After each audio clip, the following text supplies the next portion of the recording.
Hi everyone, welcome to this webinar focusing on primary prevention of gender-based violence in early years settings. I'd like to begin by acknowledging country. I'm joining you today from Meganjin on the lands of the Yagara and Turrbal people. We pay our respects to Aboriginal and Torres Strait Islander peoples past and present, and we value Aboriginal and Torres Strait Islander histories, cultures and knowledge. I'd like to extend this respect to Aboriginal and Torres Strait Islander people joining the session today, including speakers and panellists. And we thank them for sharing their expertise and knowledge with us all today. We acknowledge Aboriginal and Torres Strait Islander women, communities, and organisations' leadership in prevention of family and domestic violence, and in providing holistic, culturally safe, early childhood education and care. My name is Carla McGrady. I'm a Gamilaroi Yinarr. I'm the Special Advisor in the Our Watch Aboriginal and Torres Strait Islander Strategy Directorate.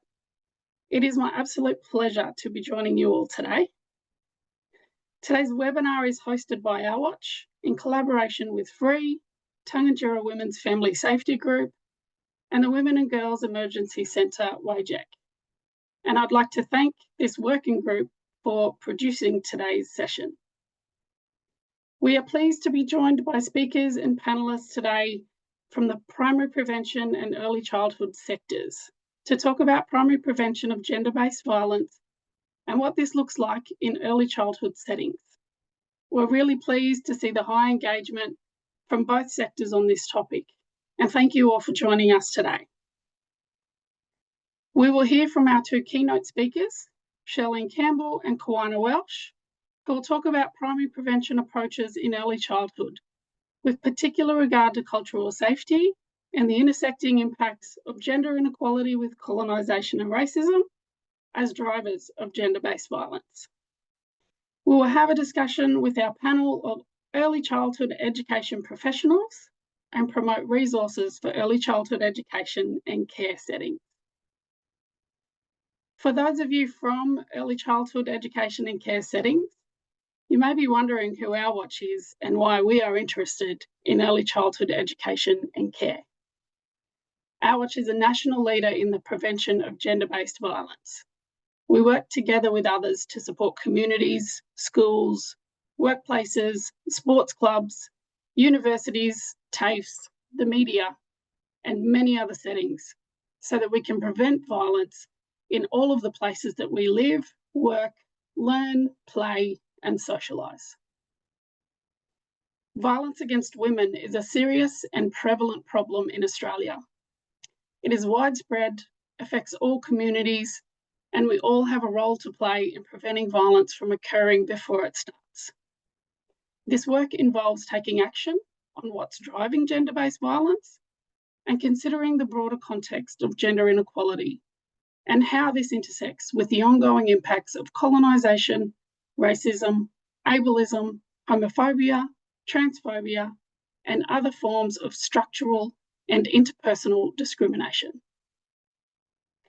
Addressing a complex social problem like violence against women requires a large-scale effort, which not only targets individuals at key points in their life, but also engages them through various settings and sectors that they connect with. The early years represent a vital period in the development of a child's identity, where gender roles become embedded and personal identities are forming. Early years services can support prevention of gender-based violence activity. Primary prevention work in the early years ensures that children are not limited by rigid gender stereotypes, supports them to develop equal and respectful relationships, and fosters positive personal identities, all of which contribute to the prevention of gender-based violence. Early childhood education and care services are important settings for primary prevention initiatives because they play an important role in the well-being and development of young children. They engage and build relationships with children and their families and carers. They employ large workforces and have infrastructure to support organisational change. operate as community hubs connecting families, carers, and children across the community. They also have significant reach and influence in local communities. Our focus today is to talk about how we can take action to prevent gender-based violence and how this can occur as part of the relational work and opportunities in early years settings. Please note that we won't be talking directly about personal experiences of domestic, family, and sexual violence. We also ask that you don't share these examples and that you may know of, so that we can keep everybody safe in the discussion today. In having this discussion, we acknowledge the far-reaching experiences and impacts of violence on individuals, families, and communities. And we ask you each to look out for yourselves today. Please engage as little or as much as is comfortable for you. And remember, there are many support services available to support you or others that you may know. Some of these are on the screen and will be provided also in the chat. You are welcome to use the chat function to acknowledge where you are joining us from today. Our organisers will also use the chat function to provide links to resources. We ask that any questions you may have are asked in the Q&A function, not in the chat. We may not have time to answer or respond to all questions, but we will do our best. We anticipate questions asked will be respectful of our speakers and panellists and of our large and diverse audience that are joining us here today. Our two keynote speakers, Shirlene and Koana, will each share their perspective and experience about culturally safe prevention of gender-based violence programs, highlighting some of the action taking place and examples of this in the early years. Each presentation will also include a short video. We're very grateful to have Shirlene and Koana speak with us today. Welcome to you both. I'd like to introduce Shirlene Nampanjimpa Campbell. Proud Imajida and Aranda woman, Shirlene is a fifth-generation resident of Alice Springs Town Camp, Lampa Antu, or Hoppy's Camp. She's also the coordinator of the Tangentyere Women's Family Safety Group, which gives women in the camp a voice and action against family and domestic violence by taking a strengths-based approach.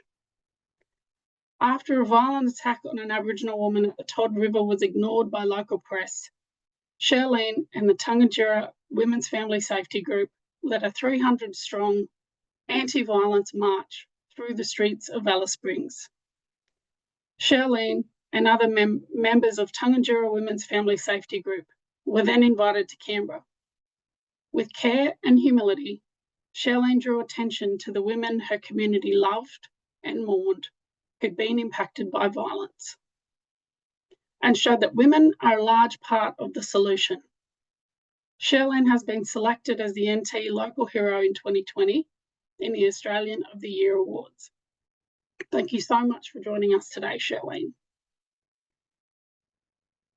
Koana is a proud Dharawal, Gumbaynggirr and Gamilaroi woman with deep roots in her communities. As a mother of 5 and a victim survivor of domestic violence, Koana has faced and overcome significant challenges. Her experiences fuel her advocacy and work today, amplifying the voices and needs of First Nations women. Koana is a co-founder of Breaking Silent Codes, serves on the board of Full Stop Australia, and is part of Domestic Violence New South Wales Aboriginal and Torres Strait Islander Steering Committee.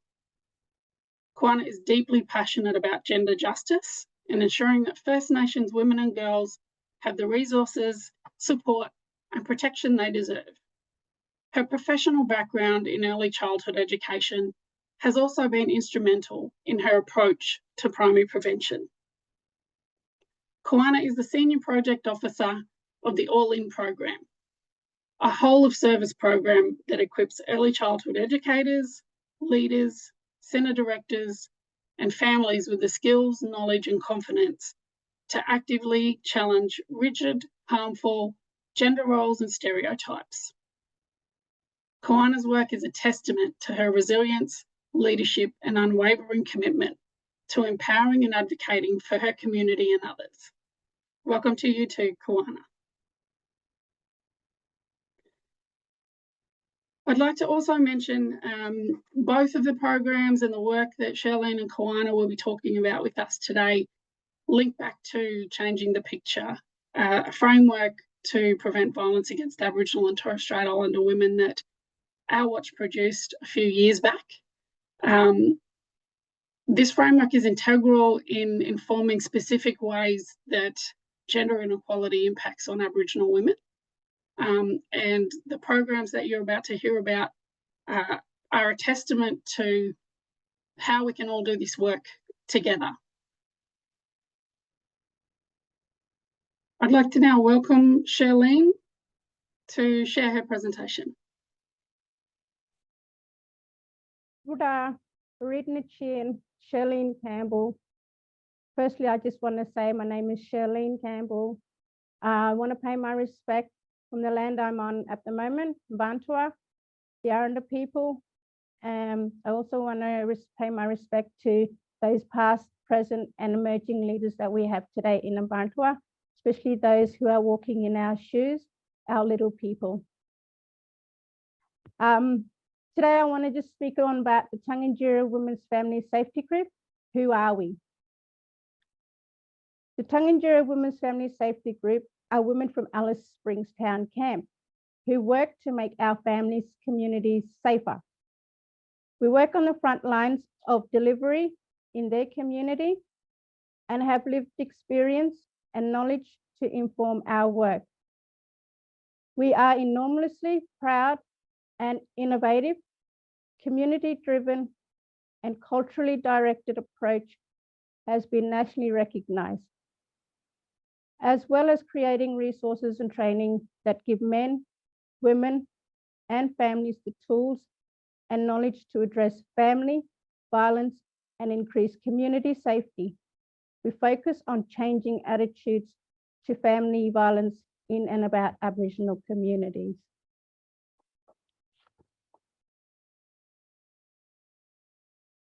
As I've already spoke about, the Tangentyere Women's Family Safety Group from the Alice Springs Town Camp, as well said, we make our communities safer. We work on the front lines of services delivery in our communities and have lived experience and knowledge to inform our work. We are enormously proud, as I said, our innovative and community-driven and culturally directed approach. Like I said, as well as creating resources and training that give men and women and families the tools and knowledge to address family violence and increasing community safety, as we focus on changing attitudes to family violence in and about Aboriginal communities. Girls Can, Boys Can. This project is passionate of mine because we work with the whole approach of not just community, but also carers, teachers, and educators. Girls Can, Boys Can promotes gender inequality and racism, anti-racism. It also sets out aim to assist parents, carers, families, and children in challenging harmful gender stereotypes, promoting gender inequality, and strengthen positive, equal, and respectful relationship between and among men and women, boys and girls. Depicts positive, strength-based representation of Aboriginal children, families, and community, while challenging beliefs and attitudes, regards the roles of girls and women, boys and men, through the development of powerful and playful early childhood messaging and resources. It also shows fun, healthy, and respectful relationship between girls and boys and women and men. Domestic family sexual violence prevention requires generational change. Therefore, the aim is that by working together, prioritizing the voices of those little children and their families in the early childhood space.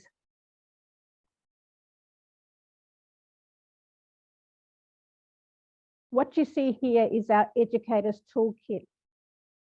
We not only have developed our Educators Toolkit, but we've also developed a community toolkit as well. As you know, in Alice Springs, we have 16 town camps, and not all have community centres.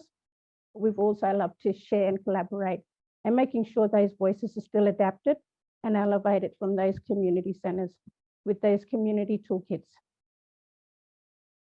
We expand Girls Can, Boys Can with no funding for years. We also have Girls Can, Boys Can facilitators guideline. As I've mentioned, the community tools kit and the educators toolkit. Apart from that, we've also, based on the Girls Can, Boys Can, we've also just developed a project that's called the Fathering Program. It's designed to start important conversation with young men about fatherhood and the impact of incarceration, alcohol, other drugs, and family violence on children and parenting. And I just also want to say there also is a member that's in the Men's Family Safety Group who is not longer with us. I also want to pay my respect to him as well. He was also part of creating the Girls Can, Boys Can again, as being a male educator and support as well in supporting our women and children. Slide. Primary prevention and early intervention. Girls Can, Boys Can works with parents, carers, and educators of kids to create messages for books, clothing, posters, and toys that show healthy, respectful relationship between girls and boys. And it strengthens the voice of Aboriginal and Torres Strait Islander kids, their families, and their communities.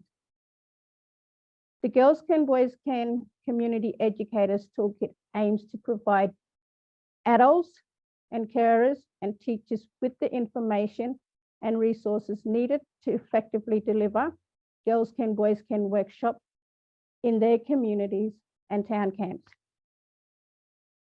Our services and programs are there to support the town camp communities and remote. And here I just want to show there's a video of we've developed with the Larapinta childhood with Marissa there, as you see on the screen.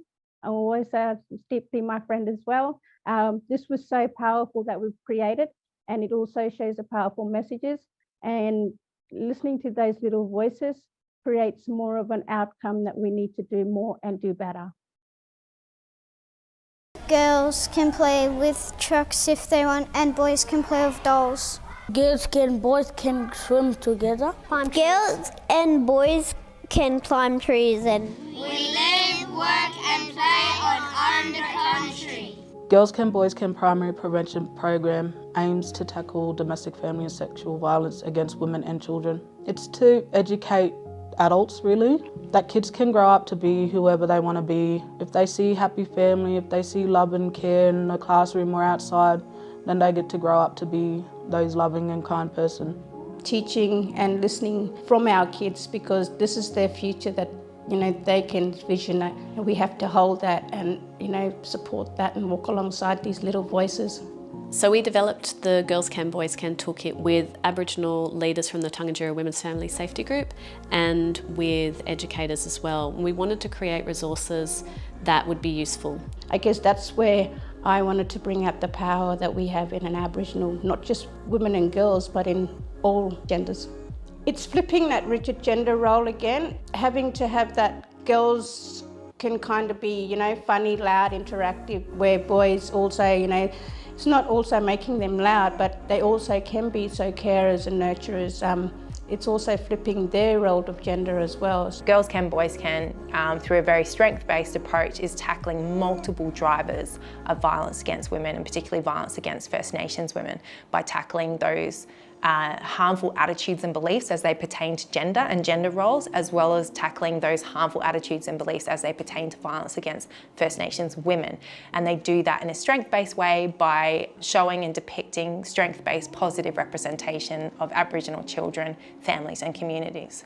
For me, I didn't realise the Girls Can, Boys Can was initially about preventing domestic violence as adults. I didn't realise that. And that has given me more motivation, I guess, to kind of promote it, because now I know the background and everything. I understand how important it is for the children to grow up knowing that they all deserve to be safe and included for no matter what their choices are, what they wear, what they do with their lives. So I would say my favourite resource is the book. I love engaging in reading with kids, and I think it's a great resource to engage them in conversations around gender biases and gender stereotypes, but also to see representation of our Aboriginal mob and community in a book is great. I think any teacher who hears the backstory to Girls Can, Boys Can will just grab it and run with it, because knowing that by implementing some really easy changes into your programming and practice, you can have a real impact on violence against women and domestic violence, I think it's a no-brainer. People will pick it up and just run with it, knowing that they're going to make some real systemic change for children and families.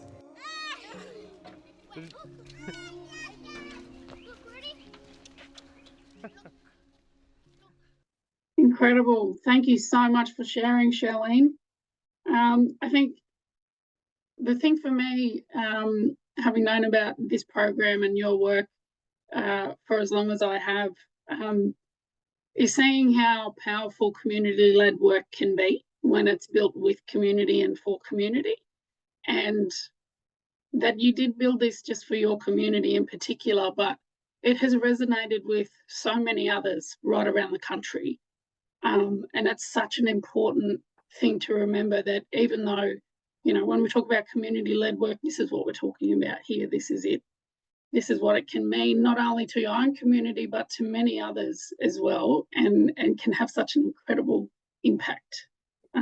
Thank you for your time. What I'd like to see on that as well, Carla, is that, you know how the smoking campaign is an anti-smoking campaign that always travels across media and news articles and papers and whatnot.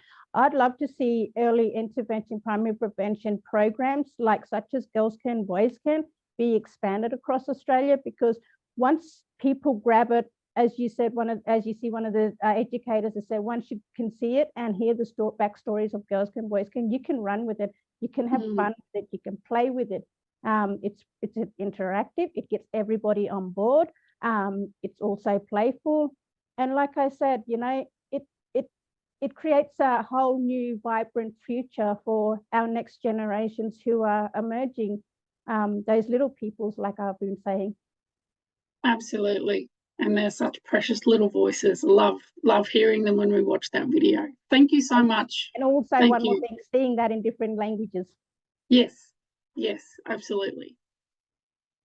All right, I would like to now invite Kawana Welsh to join us for her keynote. Over to you, Kawana. Thank you, Carla. My name's Kawana Welsh. I am a proud Dharawal Gumbaynggirr Gomeroi woman. Before I start, I'd like to acknowledge all the Aboriginal women before me that have worked in the early years sector and the family and domestic violence sector. You know, I stand on the shoulders of giants, and it is a great privilege and honour to carry this work forward. So First Nations prevention, First Nations people and culture have always been preventionists. In the context of gender-based violence in Australia, Aboriginal people have had to create prevention strategies since invasion. As Aboriginal people, we've had to adapt our cultural practices to create safety for our women and girls due to colonial violence.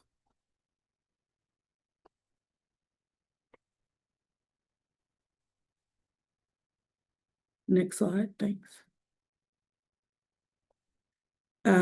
First Nations solutions to gender-based violence lie in First Nations cultural practices and communities.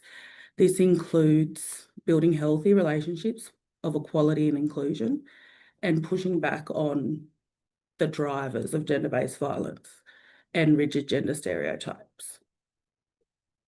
Next slide, thanks. All In is a program that aims to prevent gender-based violence by addressing the underlying drivers, rigid gender stereotypes, inequality, and disrespect. And this is done in the early childhood education and care settings. The First Nations stream recognises that First Nations culture is prevention. This stream is co-designed and led by Aboriginal and Torres Strait Islander educators, artists, elders, and community leaders. It embeds First Nations ways of knowing, being, and doing across all aspects of the program and aligns with national agreements on closing the gap, particularly the priority targets 1 to 4. It also draws on the national frameworks such as Wiani Thangani and Our Watch is Changing the Picture, as well as the Early Years Learning Framework. Next, yeah, thank you. All in foregrounds in First Nations ways of being, belonging, and becoming. The knowledge and the pedagogy are shared from First Nations communities and primary prevention practitioners and educational consultants. These First Nations principles have always influenced the Early Years Learning Framework. All In is delivered through and with the pedagogy of storytelling. All In is delivered through and with the First Nations cultural values, collective wellbeing through reciprocity to grow healthy, safe and respectful relationships for the prevention of gender-based violence.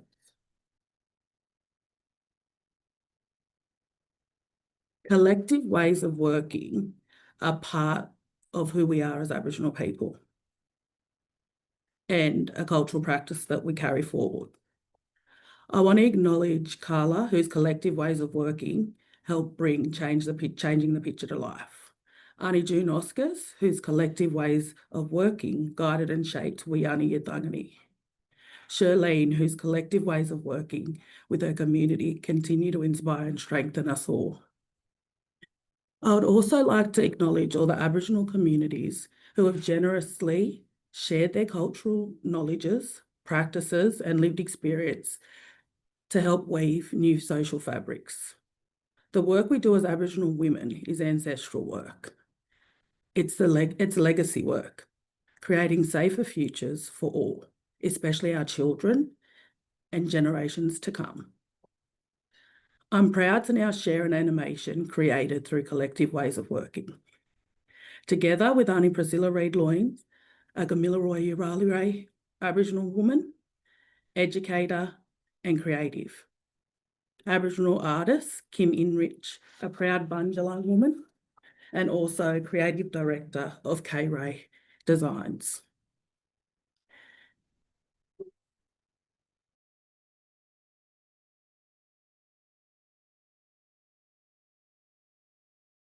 We have been the first mothers since the first sunrise, and our children are sacred.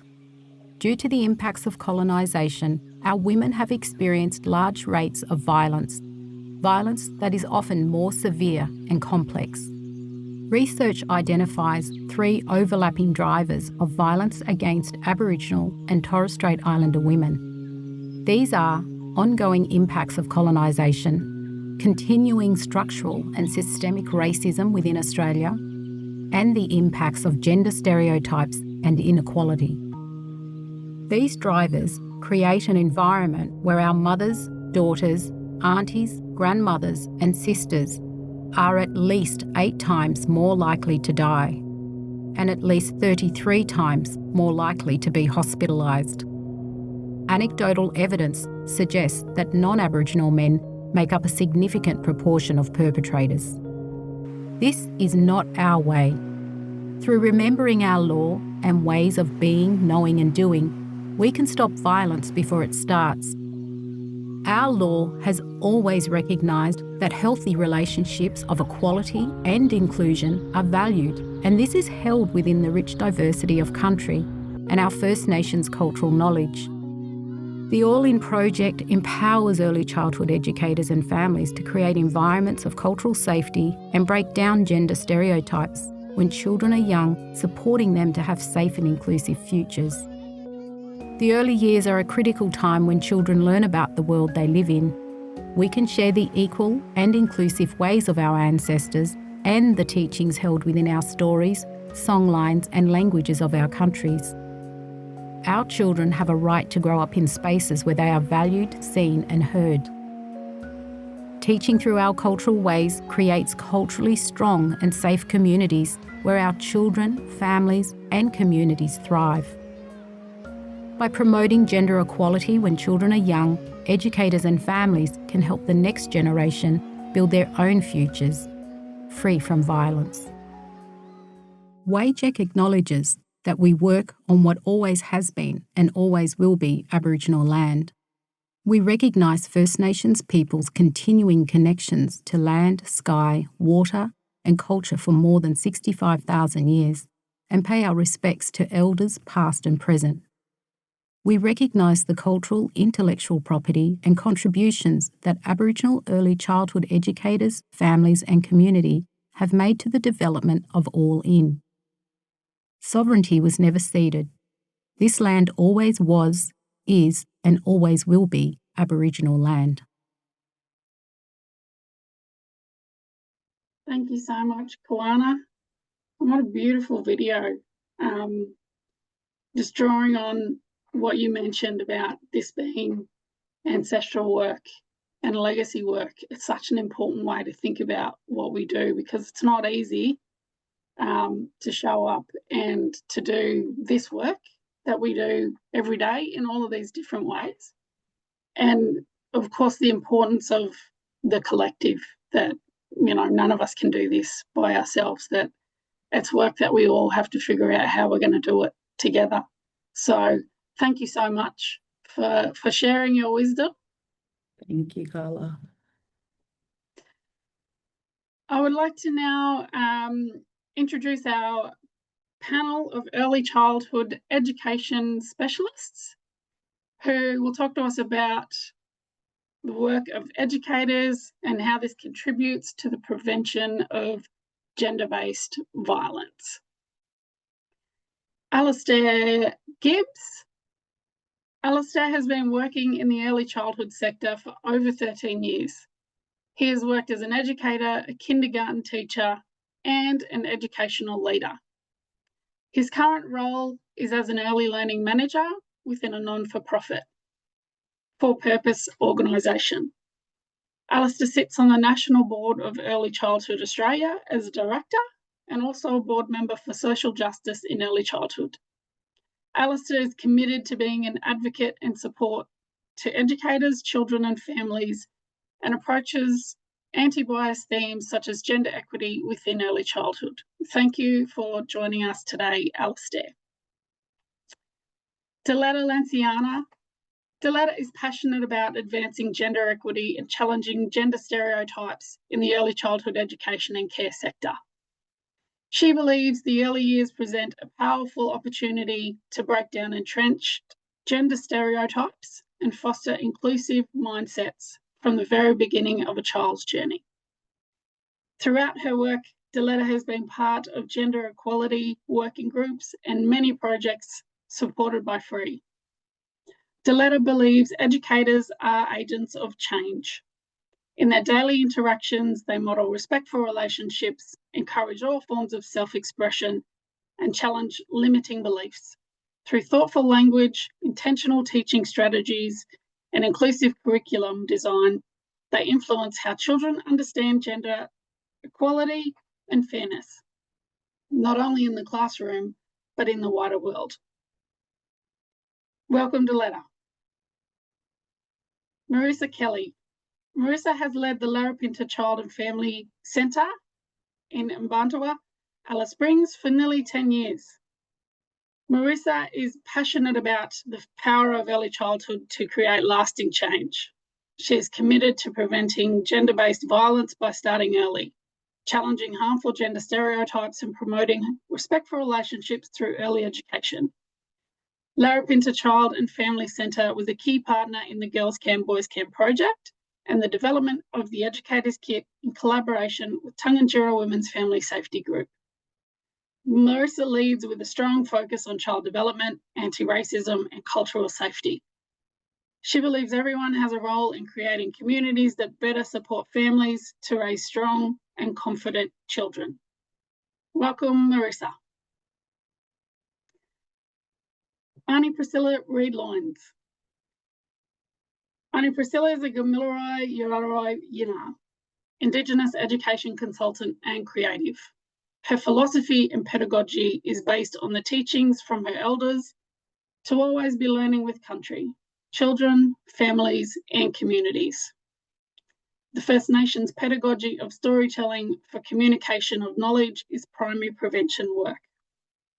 The millennia-old and new stories hold knowledge and language that specifically speak to kindness, respect, and dignity for all kin.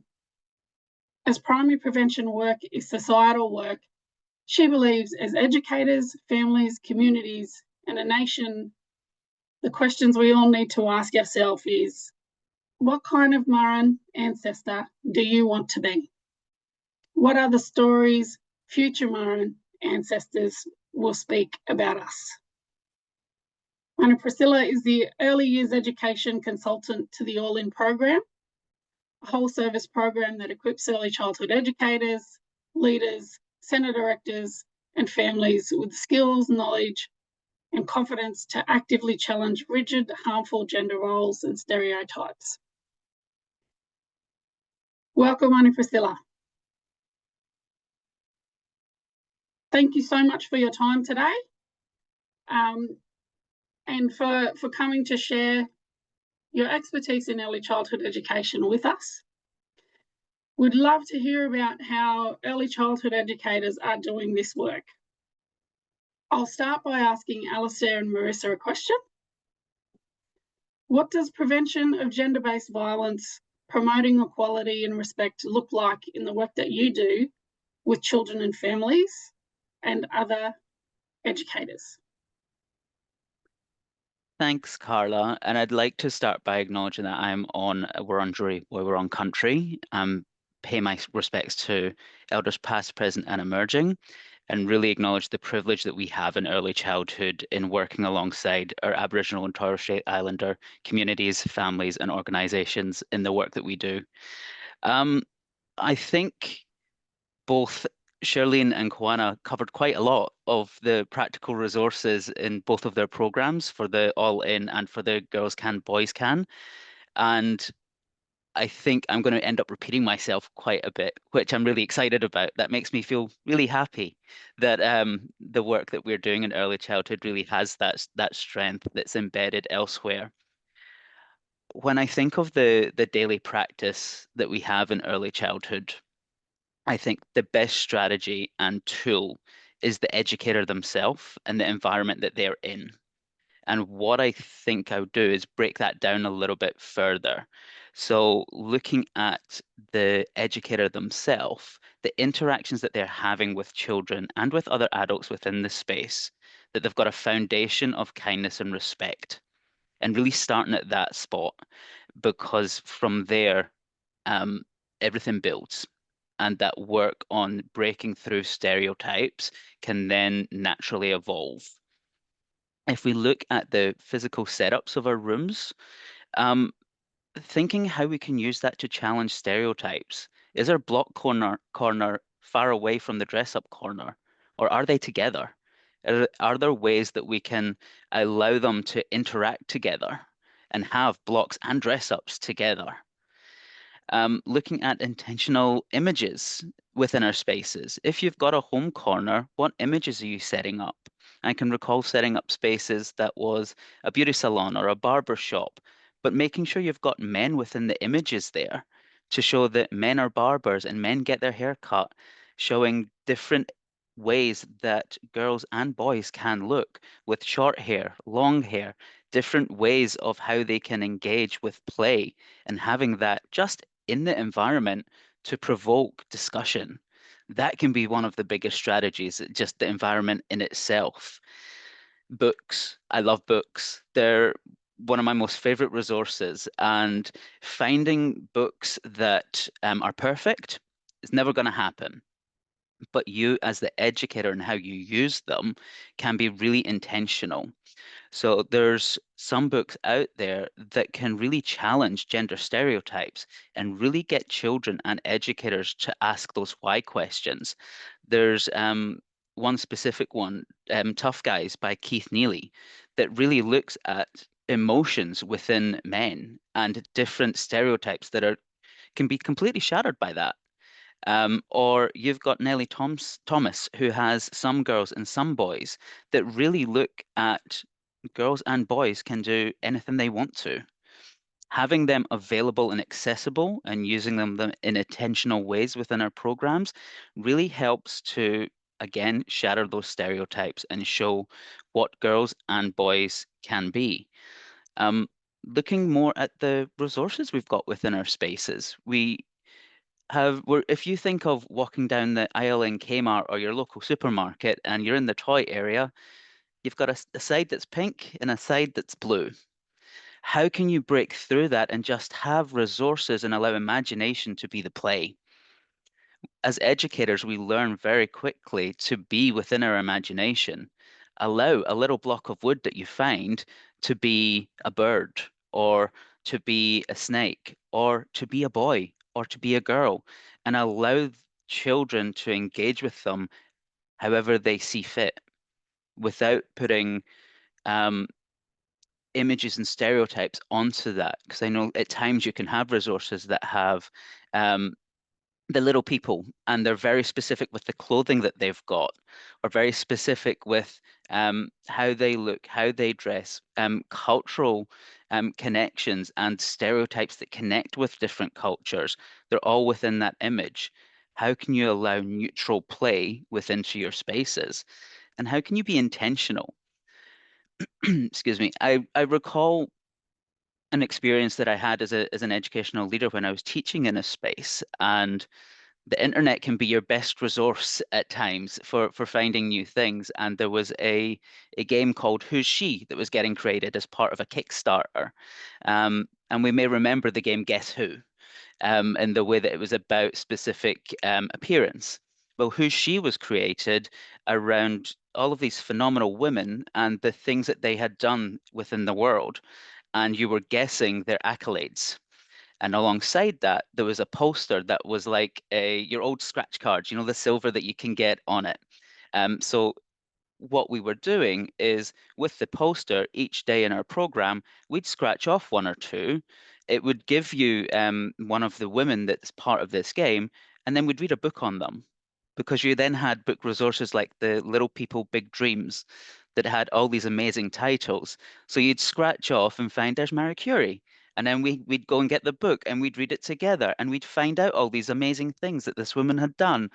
And that really empowered just exploration with children and shattering some of the stereotypes that they were coming into in the discussion, just with the intention of one poster and one book. I think when you go past that, past your environment, past that daily practice, you can then get into the deep stuff. Like, how can you make all of these resources accessible at home? Quite quickly, we would have a library at the front of the service that parents could stop at, and they could take books home, have the same messages that they're learning within our services in the home environment. And you're really then strengthening that connection.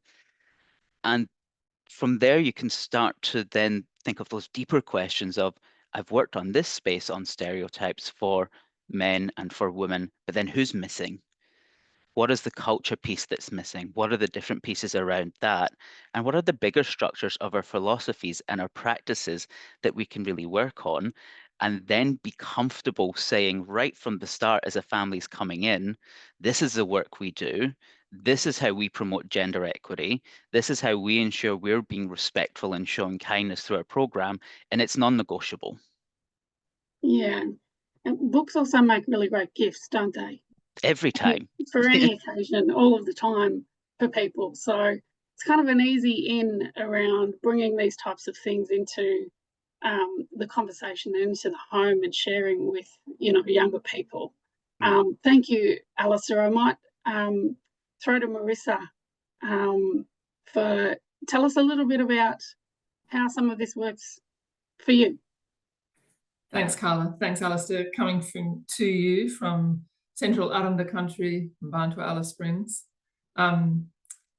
Actually, we use the audit tool, which is part of the Girls Can, Boys Can Early Learning Educators Toolkit that Shirlene spoke about.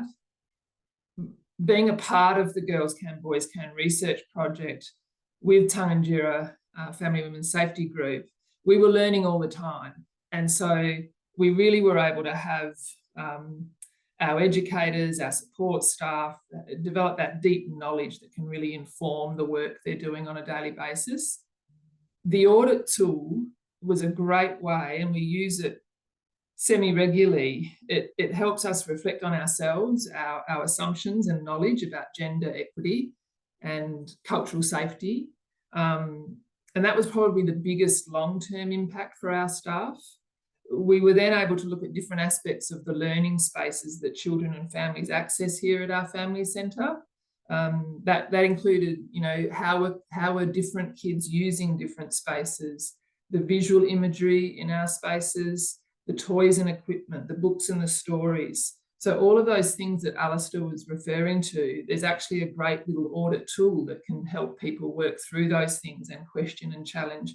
We flooded the place initially with posters, books, resources. We did a deep dive into the commercially available books. And I know Alistair's got a great tool there with a lot of those listed.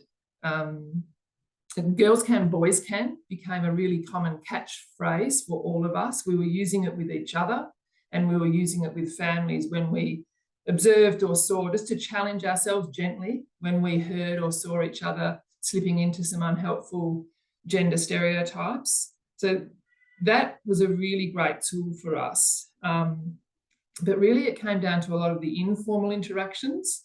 We had some ongoing incredible moments with people. Two little cousins, it was at the Christmas party, we were giving books wrapped up in Christmas paper to the kids. The little boy had already unwrapped his, and then he came over to his cousin, and he pretty much reached out to take it from her. And they were 3.5 at the time, these kids, and she gave it to him. I was sitting with both of the mums and another auntie, and they said to me, "Oh, she's so kind. She's always kind." And I said, "She is kind. That's great." I said, "But are we teaching our little girls that when someone, particularly a male, wants something, that we have to give it?" And they both sat there and went, "True, hey." And it was just this little moment of thinking about what that interaction was about. We had a little boy who just moved up to the big school, and he had rainbows on his shoes. And another little fella teased him about the rainbows and said, "They're girls' shoes." And he turned around to his little mate and said, "Boys can wear rainbows too." And that was just a direct result from being engaged in this work and having some language around to use in situations. So having that deep knowledge can inform those informal situations, which can often be much more powerful. Yeah, that's my offer. Amazing.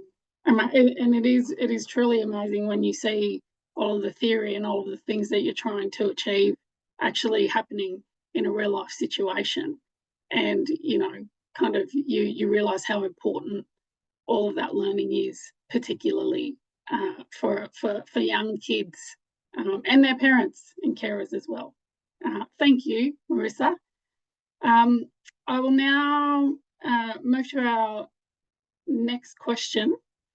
We know the work of primary prevention is part of daily practice of educators, but I can imagine sometimes this work is hard especially when encountering resistance or tricky conversations. I might ask you, Annie Priscilla and Diletta, what makes this work easy for educators and what can also make this work quite hard? I can start if you like. Hi, I'm Diletta and I'm on Wurundjeri land. So I think one of the things that we have is there's influence of gender stereotypes everywhere we look. I think Alistair touched on this a little bit, you know, in supermarkets, in shopping centres all around, in the toy part, but also social media and advertising. Family attitudes and beliefs are also, you know, often influence the way people look at gender stereotypes, but also masculinity as well. Community biases, other children within the services, and our unconscious biases.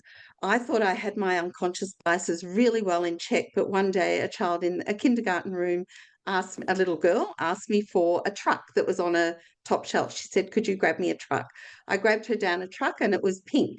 And as I gave it to her, I suddenly thought to myself, did I pick the pink truck because she was a girl, or was it the first one there? I don't know.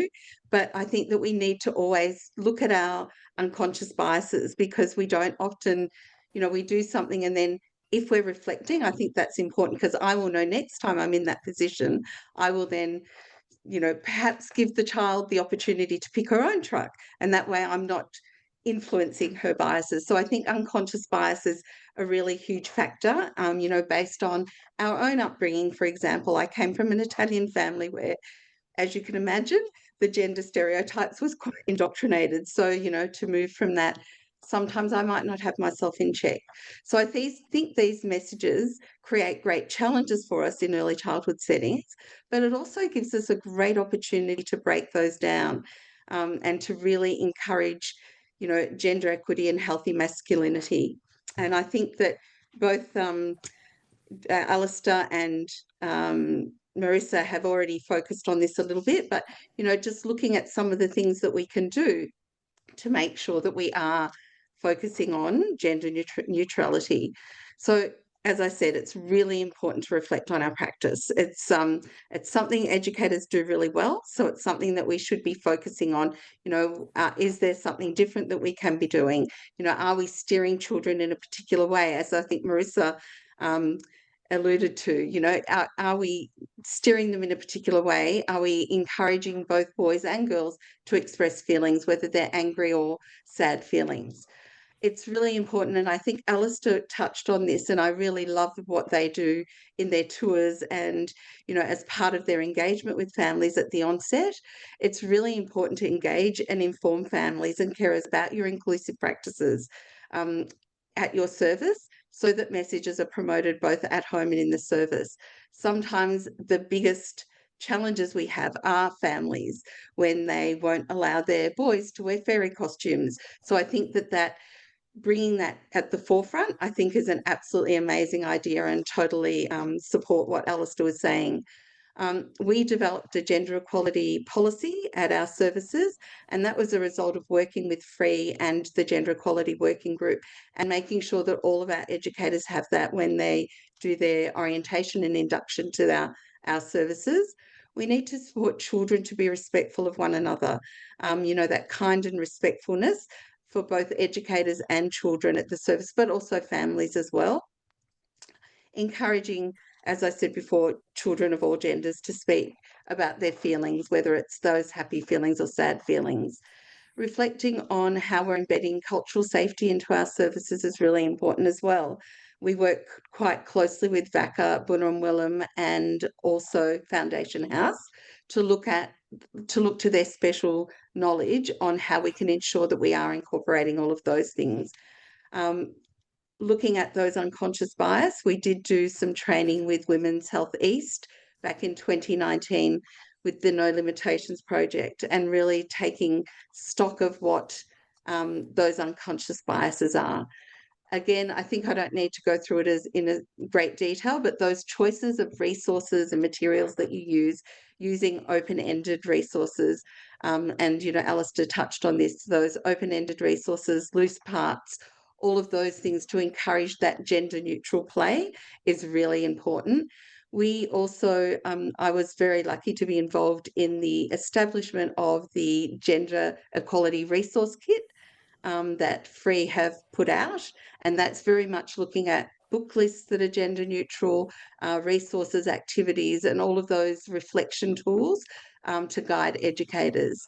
I think that we also can guide children in conversations. If children are saying girls can't do that, you know, talking to them and asking them about why that's not possible, and sort of, you know, steering the conversation to provoke some really good discussion, and hopefully that will also follow through at home.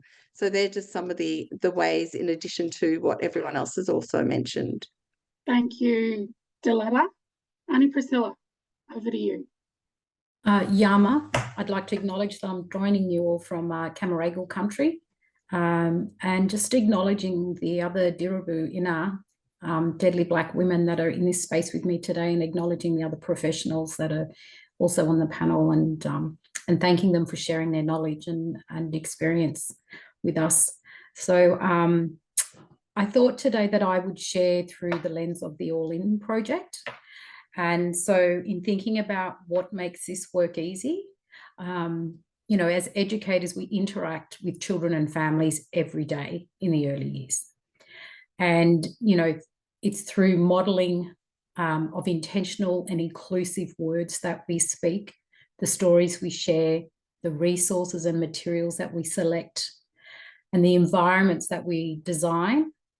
That's how we can speak to being respectful and being responsive to challenge these harmful stereotypes, and we can promote equality and inclusion through these respectful ways. As Koana shared before, the All In program is aligned with the Early Years Learning Framework and the NQF, and has had planning and research to support the work that we've put together. So, you know, it's easy because it's already been done for you.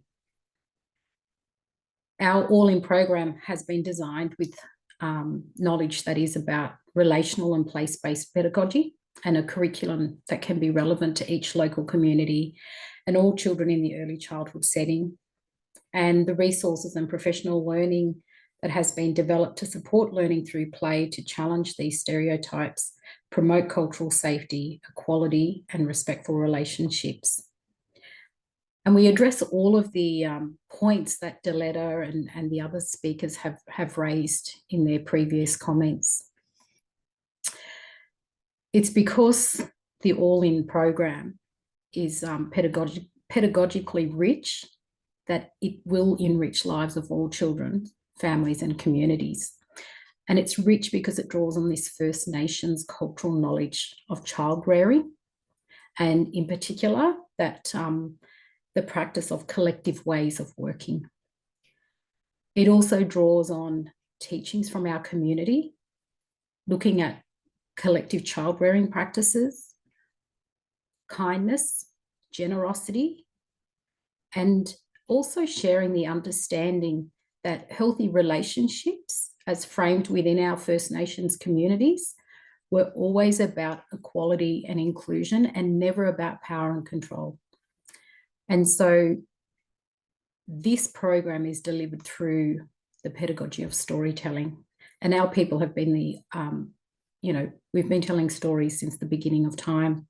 But every single person in this land, your ancestors have told stories around a fire somewhere at some point.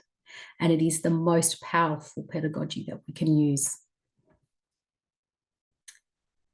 So within our All In program, we encourage educators to actively engage children to be curious and explore and learn through storytelling, through play, and the everyday conversations that they have with each other and with the educators.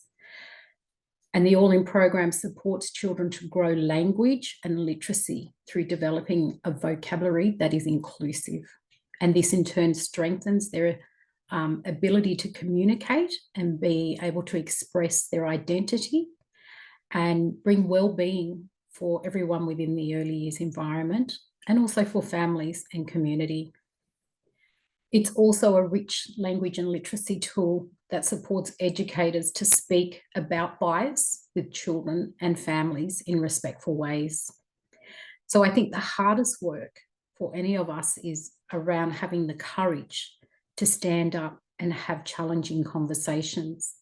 But what we found within our early years program for the all-in program is that when we've had professional conversations and set up scenarios and shared with each other how to speak to these challenging scenarios, we've then created a whole bank of ways to speak back to these challenging scenarios that we may face as educators. So it's always about that support for each other, and also, you know, continuing to undertake professional learning, so that when you have to undertake these moments of challenges, because there will be that, you have the skills and you have the vocabulary to speak to that in respectful ways with families and community. Amazing, thank you. We've got a little bit more time left. I've got another question, and Anisilla, it kind of draws a little bit on some of what you've been talking about, but it's a question I think for all of the panel, but I'll start with you, Anna Priscilla. We're talking about tools and resources within early childhood and the ways that we are looking at embedding primary prevention into settings and into early education and so on. What are some ways that we can actually think about embedding what we're talking about with regard to primary prevention into the work that we do? Are there systems or you know, things that we can, tools that we can use for educators and so on, or is it more of a thing where is it more reliant upon individuals, you know, doing some of their own learning and bringing that to their workplace? Yeah, it's definitely a combination of both of those things. And I think what we need to remember is that prevention work is societal work, and that there are systems that connect to the early years, and we kind of need to take them with us too. And so, you know, I'm thinking about education for TAFE students. So ensuring there's this primary prevention work and understanding within TAFE at the universities, you know, pre-service educators, but also to areas such as family day carers. How do we work with families that are in play groups or people that are running play groups, in out of school hours care for that transition, you know, from early childhood into that space, but also thinking about, you know, when we're thinking about education, thinking about the broader system. So for example, in TAFE and uni, how are we speaking about this in the areas of health, business, in trades and so on? Because these are families, you know, everyone has a career. And so that's another way that we can educate families to then they're coming alongside and with our children. So it's coming from multiple perspectives and places. And I think it is important that we continue as educators to undertake professional development in anti-bias education and learning with First Nations peoples to understand First Nations knowledges, and, you know, continue to grow your own professional reading list and sit within communities and have discussions, and most importantly, listen. So, you know, and as Kawana mentioned, you know, at in our All-In program, we believe that First Nations culture is prevention. And that really stems from that collective ways of working together and through storytelling. So, you know, communication's always been important for us. We've always shared stories, and through sharing stories, we can have respectful conversations. That's about a dialogue between people. And, you know, we've always centered respect for children, and we've always centered kindness. So, you know, all of these ways of being come from our communities. So, you know, we want children to grow up knowing that they're seen, they're heard, and they're valued, and most importantly, they're safe. So, but I just want to share a thing with you all from Annie June Oscar, who's a Bunaba woman, and she was the former Aboriginal and Torres Strait Islander Social Justice Commissioner, and she's now the leader of the Wiyani Tangani First Nations Gender Justice Institute at the ANU. And she shared with us, we are growing a social fabric. So what is the social fabric that we are growing for future generations? You know, within the early years learning framework, we recognise and acknowledge that children come with funds of knowledges from their families, right? And what they learn, they take forward. And therefore, the lives of future generations and ancestors will also have a different fund of knowledge. So I come back to that question all the time about what is the story future Murrin or ancestors will speak about us. And in this way, as a society, will the story change? And I think we can do that if we all work together through this First Nations way of working collectively. Absolutely. And Orlean is such a good name for that, because when we talk about, you know, resources developed for and by Aboriginal people and communities, it doesn't mean they only have to be for Aboriginal children. I think, you know, it's a perspective, particularly in early years, they could be for everybody. And they're such beautiful resources too. So yeah, thank you. They are beautiful resources. Check them out. Yes, I've got a set of the cards. Okay. Diletta, I might just throw back to you to share some of your thoughts on this point. Yeah, I think what Annie Priscilla said is vital. One of the things that I was looking at is that we often act in silos, so that thought of connection and collectiveness is really important to really embed this preventative work into our practice. I think that the early years framework already has that inclusion, diversity, equity lens to it. So we need to embed that more in our practice and be really reflective on the way we do it. I agree that the training organisations need to be more on top of this and really support that gender equality learning in the course content. I know at CEREE, while I was working there, we did buy the gender equality resource tub so that we could start that practice from the onset before they are actually educators while they're learning, so that they could challenge some of their own gender stereotypes. I think that educators play a huge role. As Alistair was saying earlier, it really starts with the educators really looking at their own gender biases, looking at their unconscious biases, looking at where they feel that they need to be in that gender equality space and their own understanding of healthy masculinity. And I think that it's already embedded in the EYLF. So, you know, maybe we should look at embedding it a bit further and actually having some more information around that gender equality space, making sure that services do have a dedicated gender equality policy as well, policy and procedure to really guide practice, so that it doesn't sort of get unchecked and sort of forgotten to the side as educators change. So they're just some of the things that I thought might be, you know, good things to embed into our practices. Thanks, Diletta. Very useful things to think about from a policy perspective in particular.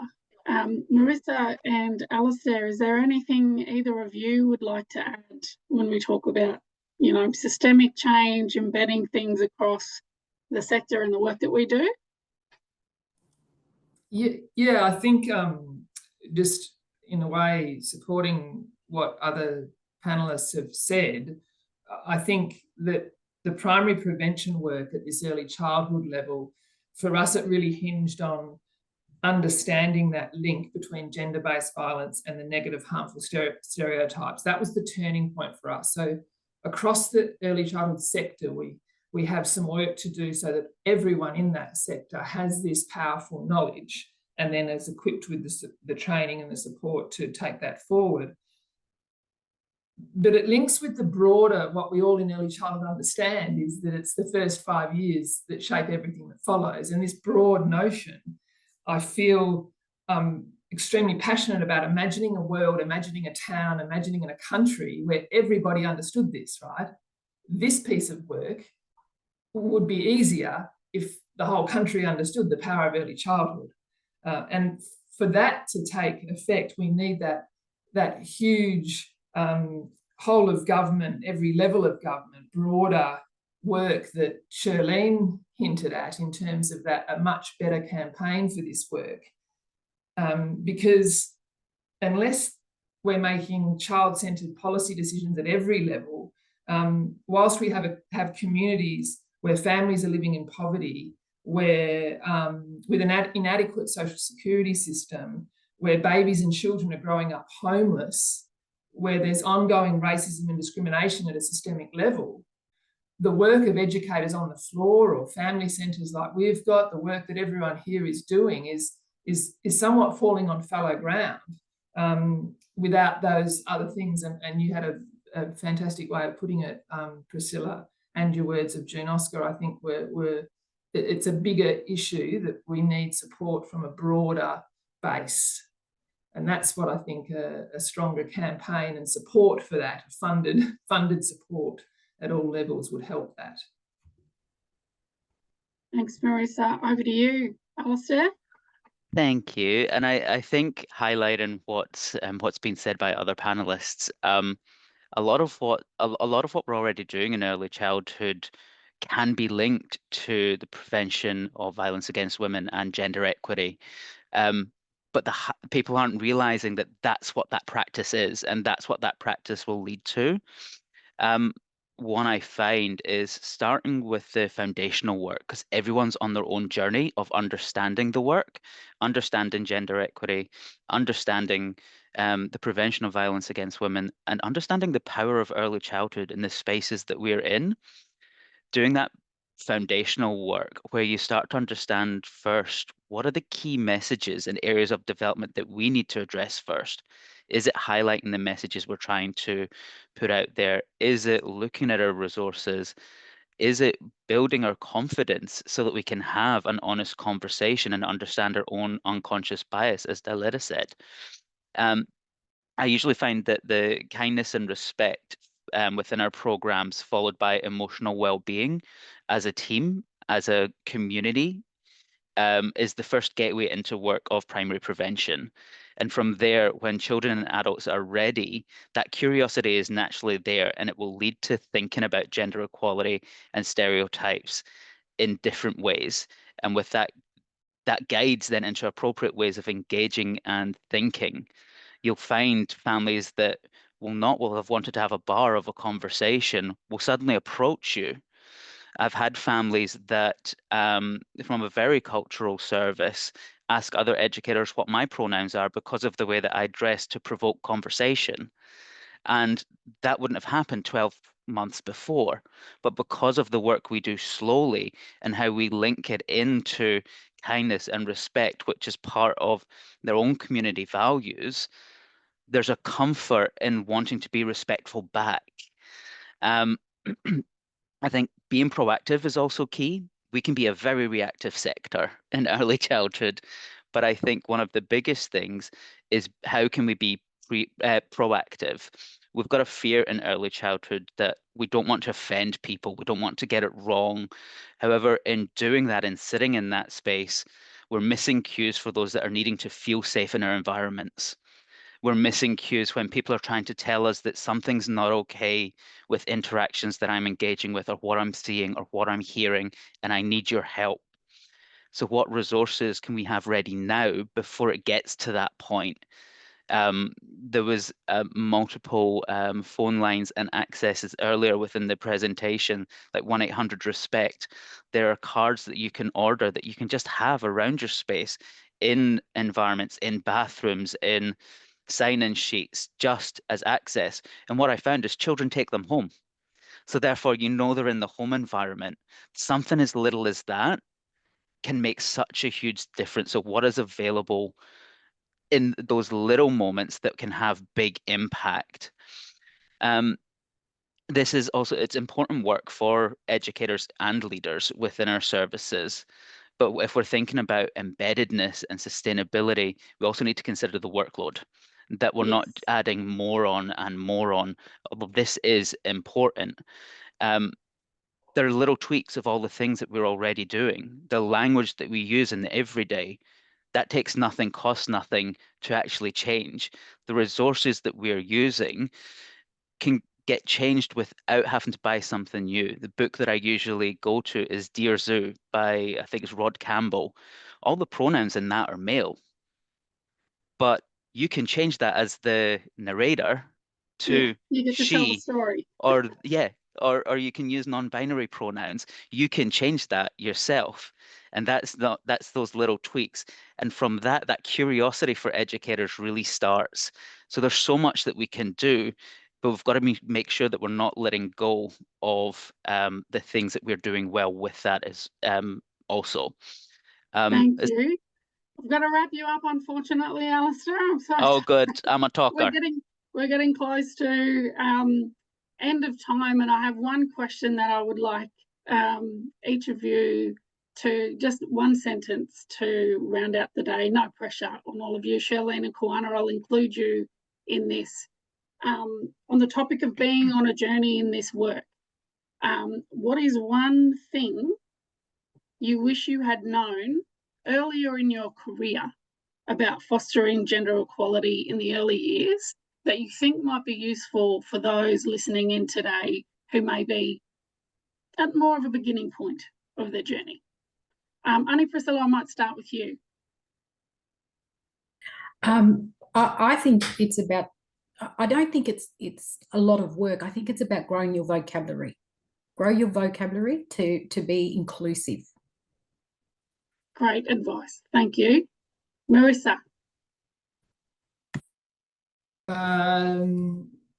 Unpack your unconscious bias. Also very good advice. Diletta. I was going to say about unconscious bias because it has been something that I've really concentrated on. So yeah, I think that unconscious bias and just that reflection, like that, to be really conscious and reflect often, always. Wonderful. Thank you. Alistair. With children, time. You can do something and you might, as an adult, expect that to happen quite quickly. Allow time and you'll see the most beautiful results. Great advice. Charlene. Keep listening, two-way learning. Excellent. Wonderful. Thank you. Last but not least, Kawana. I think draw strength from your cultures.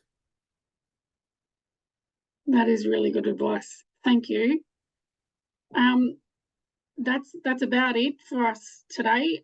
Thank you all so very, very much for giving us this time today, for sharing all of your knowledge and your expertise, and your very thoughtful consideration for all of these questions that we've brought to you today. It has been an absolute privilege for me to be the host for today and have the pleasure of having this conversation with all of you. So thank you for allowing me to be in discussion with you about this incredibly important topic today. I will now hand over to the wonderful Samantha McGuffey to wrap up our session for today. Over to you, Sam. Thank you, Carla, and thank you so much for hosting this session and for the opportunity for us all to work with you today. I'm Samantha and I'm from Our Watch, and I'm part of the working group for this webinar. I'd like to acknowledge and thank once again the members of the working group from FVREE, Tangentyere Council and the Women and Girls Emergency Centre for their collaboration on this event. And I'd also like to acknowledge the Commonwealth Department of Social Services as the funder for this project. Now, when the working group conceptualised this session, we knew it would be exciting as we can see the momentum for fostering equality and respect in the early years, and that this is a shared value across primary prevention and early childhood professionals. We can see this also demonstrated today with the high engagement and interest in this webinar, and I think we've all really enjoyed the session and appreciate so much the opportunity to hear from the incredible experience and talented speakers and panellists. Thank you all for your interest and for your work supporting children, families and communities and taking action to prevent gender-based violence. In terms of next steps, we will share a resource with you. I think it's going to be popped in the chat now. We'll share this resource with you, and that provides links to some of the programs and the material mentioned today. We acknowledge that there are plenty of other programs, resources, and great work happening as well. Our Watch will continue to build relationships with stakeholders in early years settings who we recognise as the experts in early childhood education. We're interested in continuing to explore and better understand potential pathways towards a national approach to primary prevention in early years and acknowledge the importance of sector perspectives in shaping future directions. We would love some feedback and really value your insights on this session and also your interest in future material on this topic. There is a survey link in the chat for where you can access and give us your feedback, or you can use the QR code on the screen. We thank you for your participation in today's webinar, and we thank you for your vital work fostering equality and respect from the start. Goodbye and best wishes for the rest of your day.